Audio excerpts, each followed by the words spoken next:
അർജുൻ രാധാകൃഷ്ണൻ മാധ്യമങ്ങളെ കാണുകയാണ്. അതിലേക്ക് എനിക്ക് അറിയാം എന്താ ഈ ഓഡിയോ ക്ലിപ്പ് ഞാനും ടി വിയിൽ കണ്ടിട്ടുണ്ട്. അതിനെക്കുറിച്ച് അവർ ചോദിച്ചാൽ ഞാൻ മറുപടി പറയും. അങ്ങനെയാണെന്ന് അവർ തെളിയിക്കട്ടെ. ഞാൻ ഇനി ഞാൻ ഗ്രൂപ്പിൻ്റെ അഡ്മിൻ അല്ല. ഞാൻ നേരത്തെയും പറഞ്ഞു, എൻ്റെ വൈഫിൻ്റെ ഫാമിലി നേരത്തെ മുതൽ ഈ ഒരു 3 ജനറേഷൻ ആയിട്ട് അവർ ഹോട്ടൽ ബിസിനസ്സായിട്ട് നടത്തി പോകുന്നുണ്ട്. അതിൽ ഏതെങ്കിലും ഒരു നമ്പർ അതിൻ്റെ അകത്തുണ്ടെങ്കിൽ അതിൻ്റെ അകത്ത് അർജുൻ രാധാകൃഷ്ണൻ എന്താണ് വ്യക്തിപരമായ ഒരു ലൈബിലിറ്റി? 3, ഞാൻ പറഞ്ഞല്ലോ, ഈ പോലീസിനെ ഇൻവെസ്റ്റിഗേറ്റ് ചെയ്താൽ അറിയാം. ഈ പറയുന്ന നമ്പറിൽ ടവർ ലൊക്കേഷൻ നോക്കിയാൽ അറിയാം. ഈ പറയുന്ന ഗ്രൂപ്പിലുള്ള ഏതെങ്കിലും ഒരു നമ്പർ എൻ്റെ ടവർ ലൊക്കേഷനിൽ വരുന്ന സ്ഥിതി ഉണ്ടോ ഇല്ലേ എന്നുള്ളത് നോക്കിയാൽ കണ്ടുപിടിക്കാൻ പറ്റും. 4ാമത്തെ വിഷയം, ഈ ഗ്രൂപ്പ് അഡ്മിനാണോ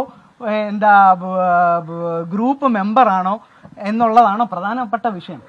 ഈ വോയിസ് മെസ്സേജ് ഇട്ട ആളുടെ എവിടെ? അദ്ദേഹം പറയുന്ന കാര്യങ്ങളെക്കുറിച്ചുള്ള ഇൻവെസ്റ്റിഗേഷൻ എവിടെ? അതിനെക്കുറിച്ചുള്ള പറഞ്ഞ പൈസ ഞാൻ പറഞ്ഞില്ലേ, ഇപ്പം 20 കോടി പിരിക്കാനാണ് അവർ ഉദ്ദേശിച്ചത്, 1/3 പിരിച്ചു എന്ന് പറയുന്ന സ്ഥിതിയാണെങ്കിൽ 6 കോടി സംതിങ് പൈസ. ആ പൈസ എവിടെ? ആ മണി ട്രെയിൽ, ഇത് വലിയ കറപ്ഷൻ അല്ലേ? ഈ കറപ്ഷനെ കുറിച്ച് എന്തുകൊണ്ട് ഗവൺമെന്റ് ഇൻവെസ്റ്റിഗേറ്റ് ചെയ്യുന്നില്ല? അതിനെക്കുറിച്ചല്ലേ ചോദിക്കേണ്ടത്, അതിനെക്കുറിച്ചല്ലേ പറയേണ്ടത്. പാഹു എന്റെ പുറകിൽ വന്ന് ഇങ്ങനെ കറങ്ങി നിൽക്കേണ്ട കാര്യം എന്താന്നുള്ളത്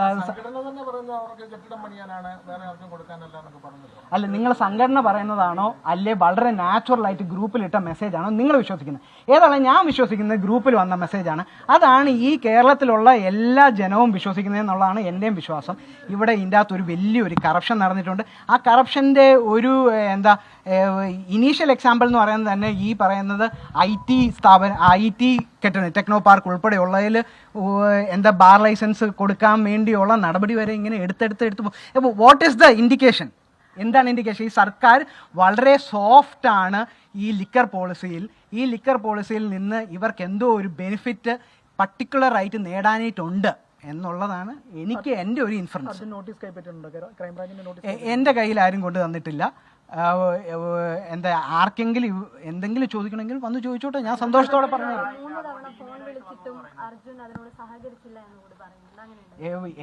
എന്നെ ഒരു ഇൻവെസ്റ്റിഗേറ്റീവ് ഓഫീസർ ഞാൻ സംസാരിച്ചു. അപ്പോൾ അദ്ദേഹം എന്നോട് പറഞ്ഞു ഇവിടെ വന്ന് കാണാം, വന്നോട്ടെ, ഇവിടെ വന്ന് കാണാമാണെന്ന് എന്നോട്. എൻ്റെ ഫോണിൽ വോയിസ് കോൾ റെക്കോർഡ് ഇല്ലാത്തതുകൊണ്ട് എനിക്കത് നിങ്ങളെ കേൾപ്പിക്കാൻ പറ്റില്ല. എനിക്ക് ആ സ്വഭാവം ഇല്ലാത്തതുകൊണ്ട് എനിക്കത് കേൾപ്പിക്കാൻ പറ്റത്തില്ല. പക്ഷേ ബൈ ഫേസ് വാല്യൂ ഞാൻ പറയാം, ഇവിടെ വന്ന് എന്നെ കണ്ട് സംസാരിച്ചോളാം എന്ന് പറയാം. വരുവാണെങ്കിൽ വന്നോട്ടെ, വെൽ ആൻഡ് ഗുഡ്.